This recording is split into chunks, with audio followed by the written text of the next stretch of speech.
Is success or failure a matter of luck? Or is every outcome dependent upon and the result of cause and effect? Hi, I'm Mike Lally of KnowYourMind.com. So do you need fortune to smile on you to become a success? Of course, Lady Luck would always be a welcome mistress given a choice. But if you believe luck plays the significant role, the significant part in any success story, then it implies that you are separating the result of an event, the effects, from why it happened, the cause. Let's say you want something and you know it's going to contain some challenges. So you start off, you proceed reasonably enthusiastically, but then suddenly you hit a wall. Out of the blue, an obstacle occurs, one you hadn't planned for nor thought about. What should you do? Many people will wave the white flag and surrender. So why is this and what has happened? Well, a plan was ignored, a plan was overlooked. The causes? Not thinking it through to begin with, having too little of the right information and striving for perfection. You know what?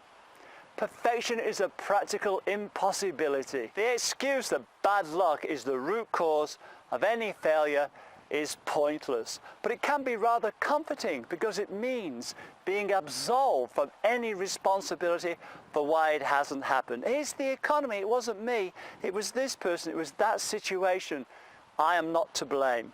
Really doesn't help. Believing an outcome was due to bad luck means you don't learn from the experience. And even more interesting, if you believe the outcome was due to good luck, then credit for the outcome is disregarded, and again, you can't learn from the experience. Most people like to believe they are intuitive and perceptive, yet we pay an excessive and unwarranted amount of attention, far too much attention, to low probability events, particularly when they are accompanied by an excess of drama. They generate drama. Then we really pay attention, even though the probability is extremely small that it can and could happen. So palms can sweat when charging down the runway prior to the takeoff, but never when behind the wheel of a car. It is clear that much less attention is paid to everyday routine events.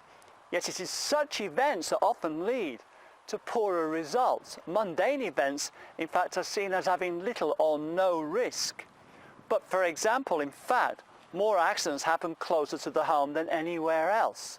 So it can be your everyday routine that finally trips you up. Here's a better way to consider what you need to do to get past seeing things merely from whether the gods are smiling on you. Spend time to consider the overall steps in a process rather than dwelling on each step in isolation. This way it is far easier to put things in perspective instead of quitting, stopping, because one step has proven to be very difficult.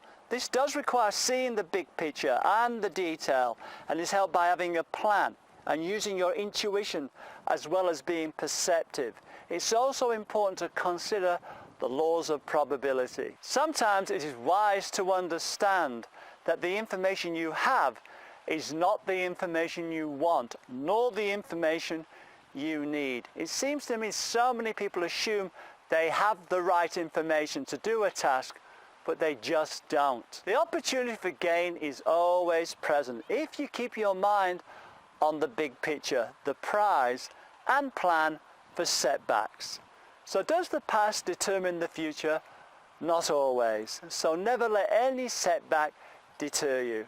Remember, you have many faces, many skills, many talents, some brilliant attributes, and many choices. Why not put all of this to use? So next time you decide to embark on something that you want to achieve, get the right information and keep one eye on the facts and the other eye keenly trained on your own subjective experiences, what you have learned from previous events. So until we chat again, take care, cheerio for now, and don't forget the laws of probability.